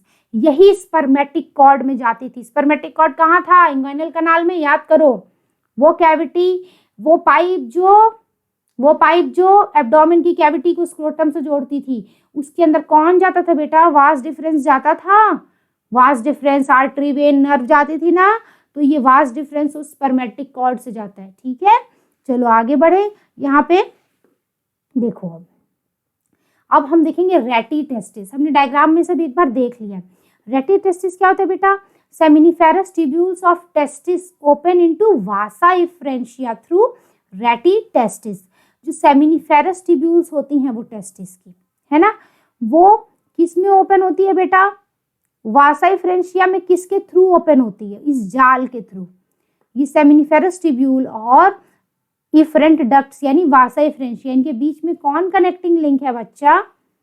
ये है रेटी टेस्टिस। ठीक है, और किसको जोड़ रहा है बच्चा? ये इफरेंट डक्ट्स और सेमिनिफेरस ट्यूब्यूल को जोड़ रहा है। इन दोनों के बीच में कौन है बच्चा? रेटी टेस्टिस। ठीक है, जाल। आगे देखें बेटा, वासा इफ्रेंशिया एंड एपिडिडाइमिस की कहानी पढ़ते हैं। वासा सेमिनिफेरस ट्यूब्यूल हो गया, उसके बाद रेटी टेस्टिस हो गया। रेटी टेस्टिस से क्या बना? फिर वासा इफ्रेंशिया। वासा इफ्रेंशिया क्या बनेगा बेटा? एपिडिडाइमिस। तो देखो, वासा इफ्रेंशिया है ना, इफरेंट मतलब बाहर जाएगा, so leave the testis, testis से बाहर निकला, एंड ओपन इनटू एपिडिडाइमिस। ठीक है, जो एपिडिडाइमिस वाला पोर्शन होता है यानी टेस्टिस के पीछे जो होता है, उसमें ओपन हो गया। ठीक, located on the posterior surface of each testis. Epididymis is located on बच्चा, एपिडाइमिस कहाँ होता है बेटा? Posterior surface of testis. ठीक है, आगे बढ़े बेटा।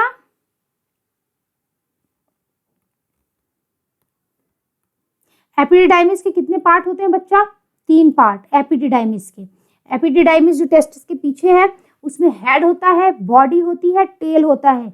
हेड के लिए वर्ड यूज होता है कैपट, और यही नहीं, जब हम लोग बहुत सारी चीजें पढ़ेंगे, कैपट, मेडिसिन, ये वो बहुत कुछ पढ़ेंगे। ठीक है, केपट आप लोग पहले सेलेक्ट हो जाओ।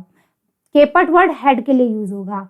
ठीक है, तो head caput, caput epididymis, head of epididymis. Body के लिए कॉर्पस वर्ड यूज होता है बच्चा, बॉडी के लिए कॉर्पस वर्ड यूज होता है। ठीक है, तो यहाँ बोल दिया कॉर्पस एपिडिडाइमिस, एपिडिडाइमिस की बॉडी। और पूंछ इसकी टेल। ठीक है, टेल के लिए कॉर्डल वर्ड यूज होता है, कई जगह आएगा कॉर्डल वर्ड। ये जो क्या बोलते हैं स्पाइनल कॉर्ड होती है, उसमें भी नीचे होता है कॉर्डा इक्विना, टेल घोड़े की पूंछ जैसा, और बहुत कई जगह कॉर्डा आएगा। कॉर्डल वर्ड टेल यानी पूंछ। ठीक है, सो टेल क्या हुई बेटा? Cauda epididymis. क्या हुआ बच्चा? Cauda epididymis. ठीक है, तो head, body, tail, caput, corpus, cauda epididymis. आगे बढ़ो बेटा। Vas deferens. वास डिफरेंस क्या है बच्चा? डक्टस डिफरेंस भी बोलते हैं इसको। ये फाइनल था ना बेटा, मैंने बताया था epididymis leads into vas deferens that ascends to abdomen. अब ये चीज हो गई कितनी बेटा? कितनी इंपॉर्टेंट? 100% इंपॉर्टेंट। ठीक है, 100% इंपॉर्टेंट। ऐसा कौन सा डक्ट है जो एब्डोमेन तक पहुंच गया है, फिर वो लूप बनाया है, एक ऐसे पहुंच करके लूप बनाया। किसके ऊपर लूप बनाया बेटा?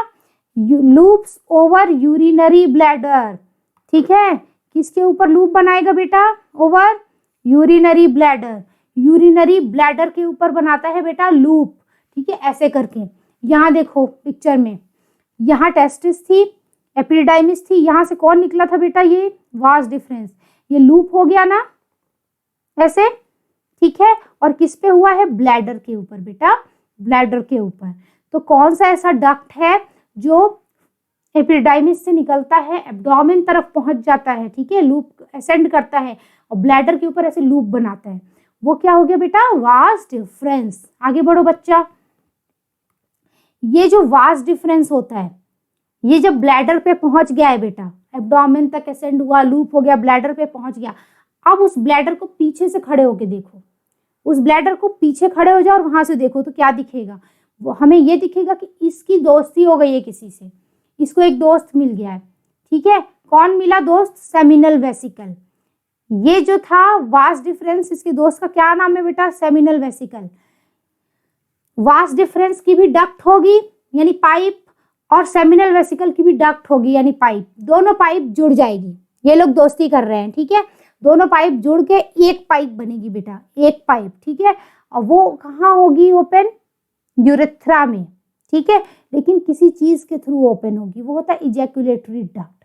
जैसे कि देखो बेटा, ये क्या है, वास डिफरेंस का पाइप, और ये क्या है बेटा, सेमिनल वेसिकल का पाइप। दोनों ने मिलके क्या बनाया बच्चा, इजैकुलेटरी डक्ट। क्या बनाया बेटा, इजैकुलेटरी डक्ट। और वो क्या बन गई बाद में, यूरेथ्रा।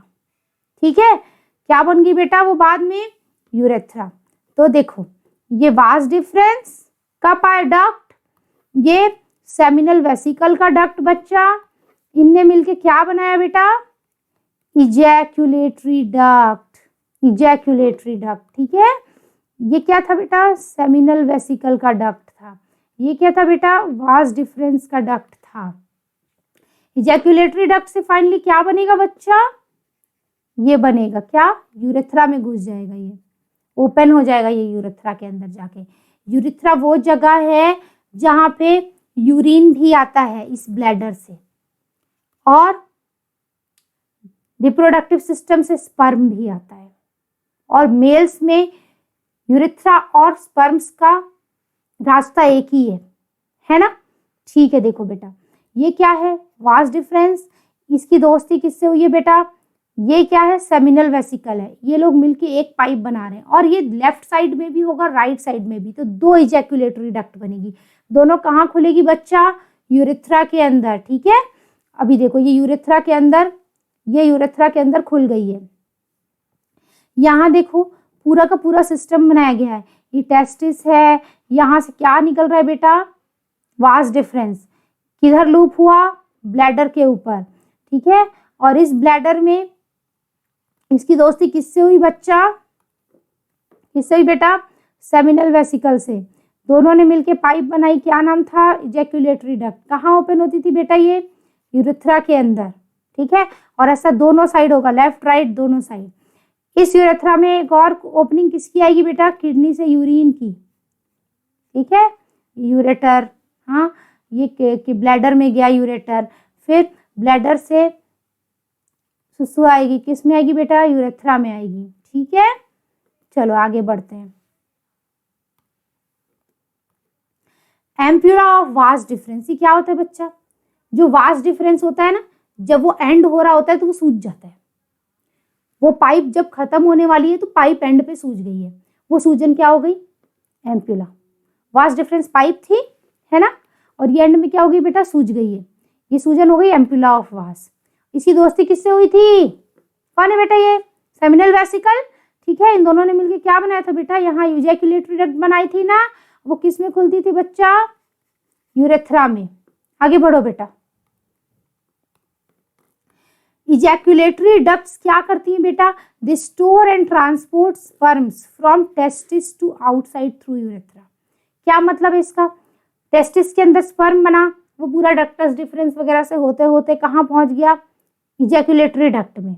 इजैकुलेटरी डक्ट ने उसको स्टोर किया, ठीक है, और बाहर की तरफ भेज दिया।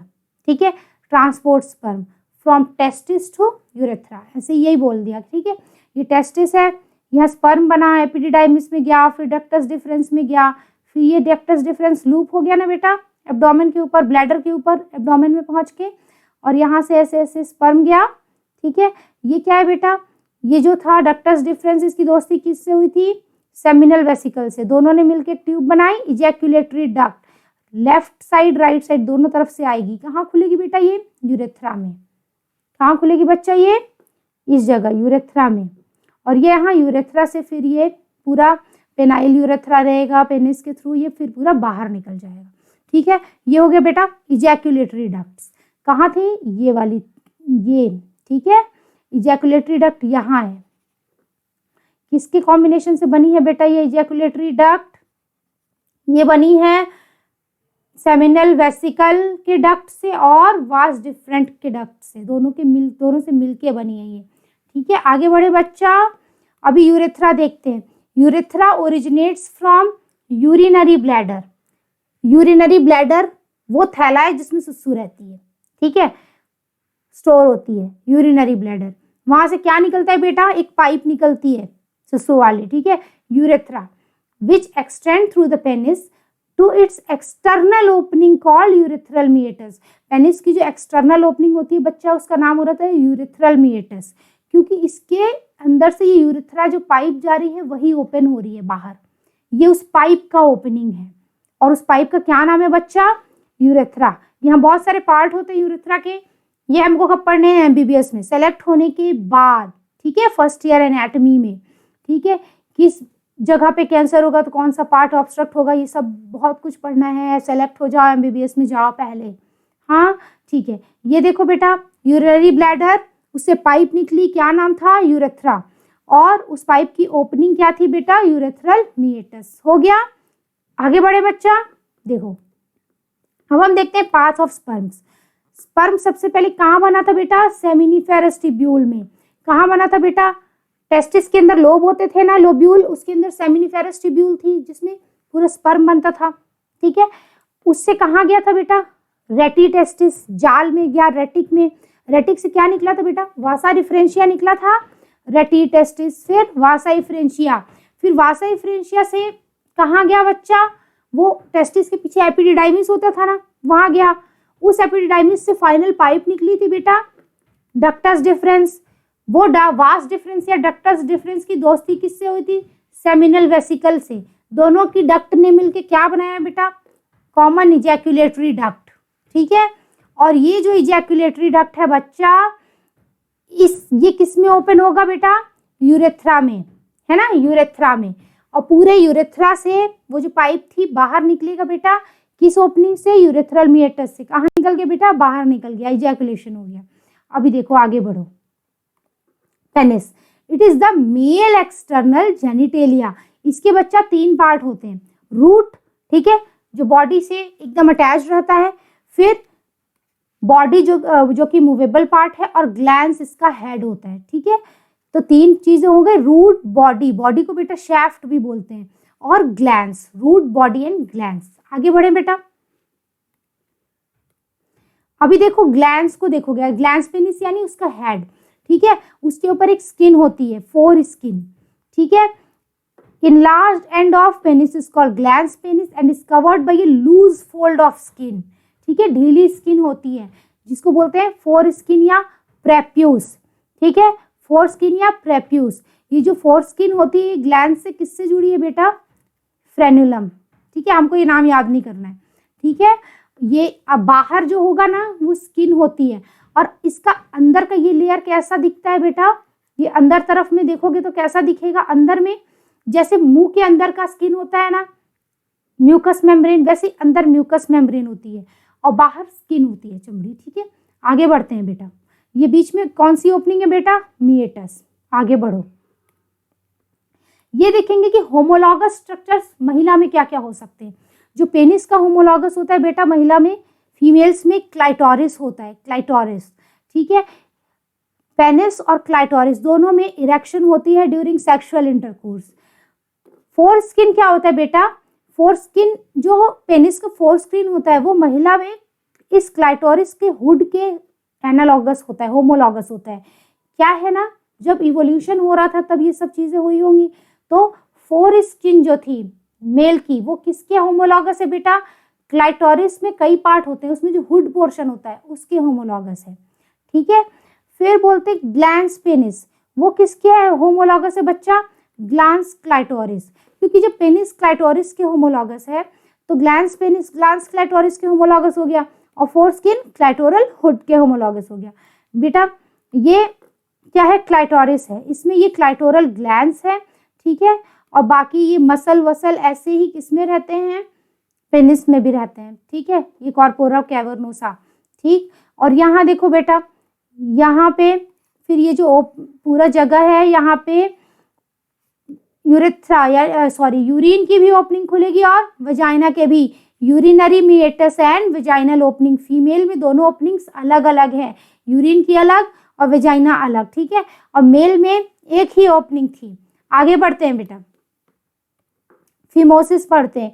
कई बच्चों में, बहुत सारे लोगों के घर में होता है ना, बच्चों में, छोटे बच्चों में क्या होता है, कई बार देखते हैं स्किन जो होती है 4 स्किन ग्लैंड्स के ऊपर वो टाइट रहती है, ठीक है। तो डॉक्टर क्या करता है, सर्जरी करके उसको सही करता है, या फिर ऐसे ही उसमें ऑयल या फिर जो भी ल्यूब्रिकेशन कर करके उसको ठीक किया जाता है। नहीं ठीक होता है तो सर्जरी करते हैं।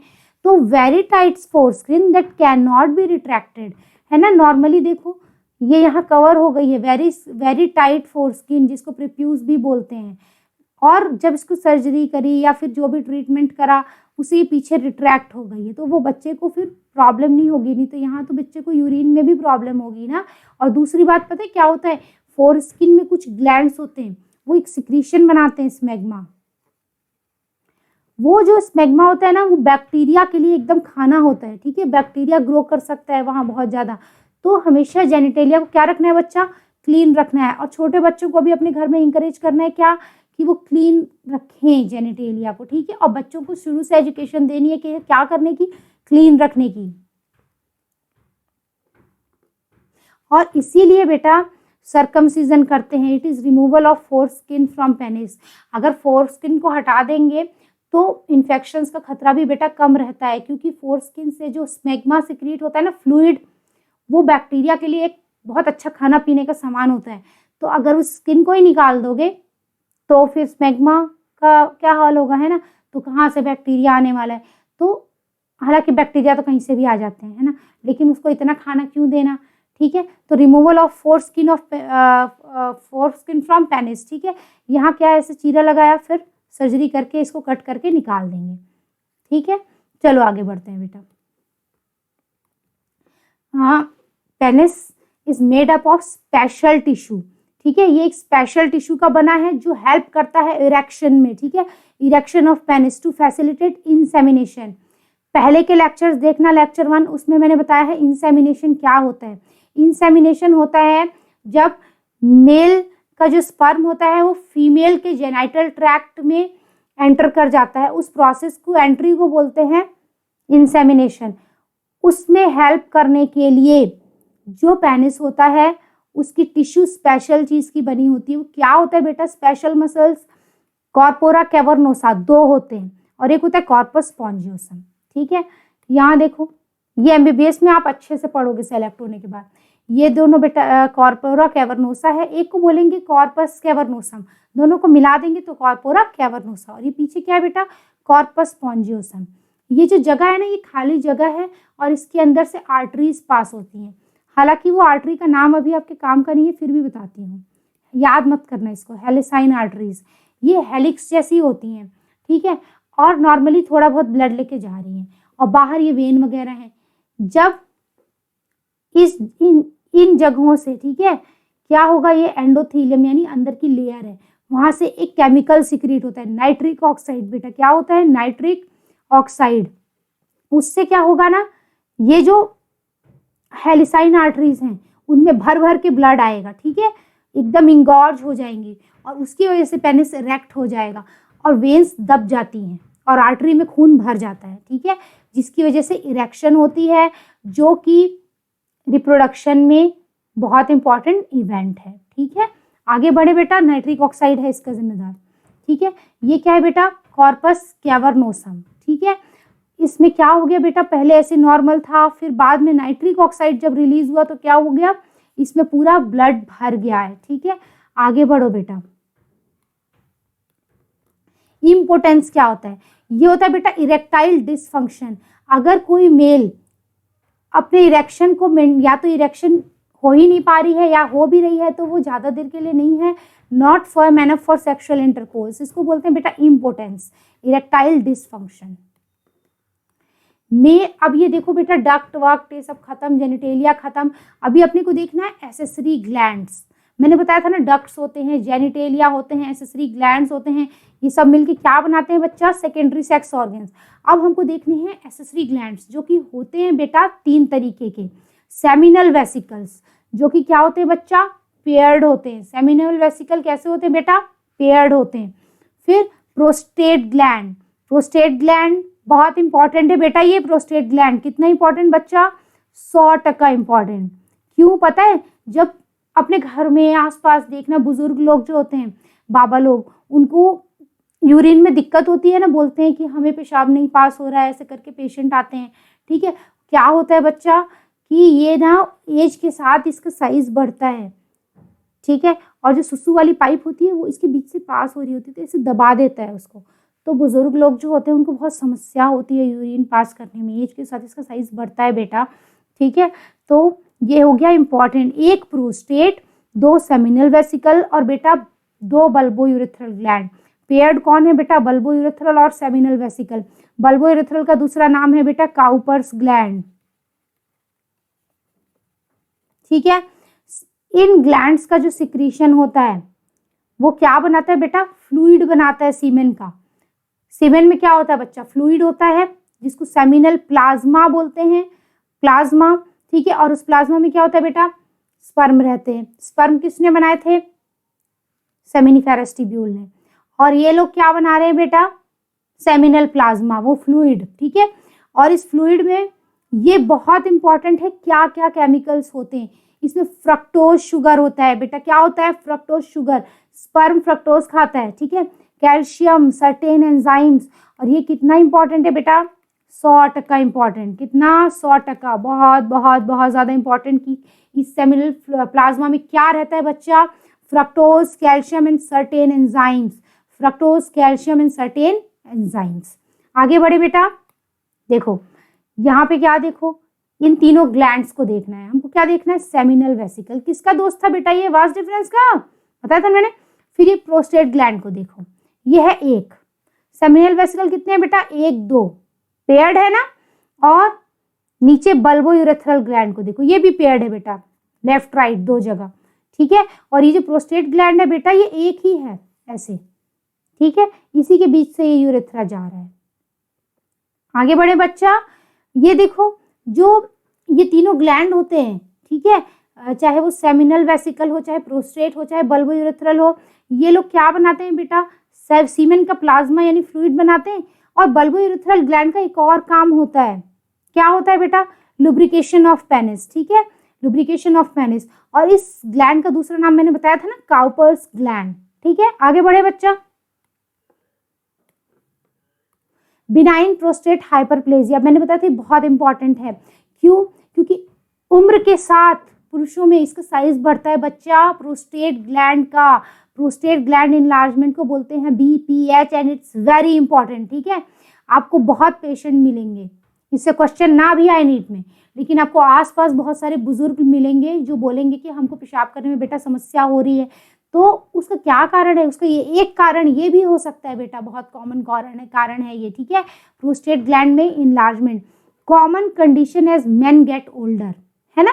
देखो ये क्या था, जब कोई मेल यंग था, ठीक है, ये यूरेथ्रा इतनी ओपन थी और ये यूरिनरी ब्लैडर में यूरिन भरा है। मैंने बताया था ना, यूरिनरी ब्लैडर मतलब यूरिन का थैला, ठीक है।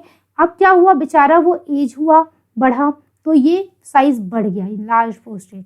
इसने किसको कंप्रेस कर दिया बेटा? यूरेथ्रा को कंप्रेस कर दिया। यूरेथ्रा से यूरिन पास होता है और ये जो यूरिन है ये रिटर्न हो रहा है, नहीं अच्छे से जा पा रहा है या फिर बूंद बूंद करके निकल रहा है, तो बहुत समस्या हो सकती है। BPH, इसकी बहुत सारी स्टेजेस होती हैं, सब कुछ आप पढ़ोगे जब आप सेलेक्ट हो जाओगे। पढ़ना है तो मेहनत करो, सेलेक्ट होना है, ठीक है। आगे बढ़ो बेटा, प्रोस्टेट कैंसर, ये बेटा one of the most common cancers in main. India में टॉप 10 कैंसर्स में है मेल्स में, और अमेरिका में तो स्किन कैंसर के बाद सेकंड नंबर पे यही है, प्रोस्टेट कैंसर, ठीक है। तो it is one of the most common cancers in main, ठीक है। ये है प्रोस्टेट नॉर्मल। अब यहाँ देखो बेचारे को कैंसर हो गया, पूरी यूरेथ्रा कंप्रेस, यूरिन पास करने में समस्या। और पता है बेटा ये कहाँ कहाँ पहुँच जाता है? सबसे पहले तो रीढ़ की हड्डी के पास पहुँच जाएगा और पूरा फैल जाता है। आप लोग पढ़ोगे सेलेक्ट होने के बाद सर्जरी सब्जेक्ट में। आगे बढ़ो, इतना खत्म आज का मेल रिप्रोडक्टिव सिस्टम। कुछ क्वेश्चंस देखते हैं। Ampulla is found in mammary gland, yes. Vas deferens, yes. Fallopian tube, yes. And not found in testis. हमने टेस्टिस का स्ट्रक्चर पढ़ा, कहीं एम्प्यूला आया? नहीं आया था। हम जब फीमेल रिप्रोडक्टिव सिस्टम पढ़ेंगे तो मेमरी ग्लैंड में देखेंगे एम्प्यूला होता है, फैलोपियन ट्यूब में देखेंगे एम्प्यूला होता है, बहुत इंपॉर्टेंट साइट है एम्प्यूला, ठीक है। और वास डिफरेंस अभी हमने पढ़ा था कि वो जो पाइप है वो एंड में जाके सूज जाती है और एम्प्यूला बन जाता है, ठीक है बच्चा। तो किसमें नहीं? इन सब में तो है, ठीक है। तो ये ऑप्शन रॉन्ग हो गए। किस में नहीं है? टेस्टिस में नहीं है। और देखते हैं बेटा, मेल जर्म सेल्स को क्या बोलते हैं बच्चा? स्पर्म? नहीं, जर्म सेल्स की बात हुई, और जर्म सेल्स होते हैं डिप्लॉइड 2 and 46 क्रोमोसोम्स। ये किस में होगा बेटा? स्पर्मेटोगोनिया। और ये जो स्पर्मेटोजोआ, स्पर्मेटिड, स्पर्म, ये सब तो 23 क्रोमोसोम वाले हैं, है ना, तो ये हो ही नहीं सकते। ये स्पर्मेटोगोनिया से बना है, स्टेजेस है बहुत सारी। हम किस में पढ़ेंगे बेटा? स्पर्म फॉर्मेशन में पढ़ेंगे। That's all for today. I hope बच्चा लोग आपको समझ में आया होगा। नहीं भी समझ में आया है तो आप कमेंट सेक्शन में क्वेश्चंस पूछ सकते हैं, और अगर आपको आ गया है और आपको पसंद है तो please like, share and subscribe. Thank you, bye.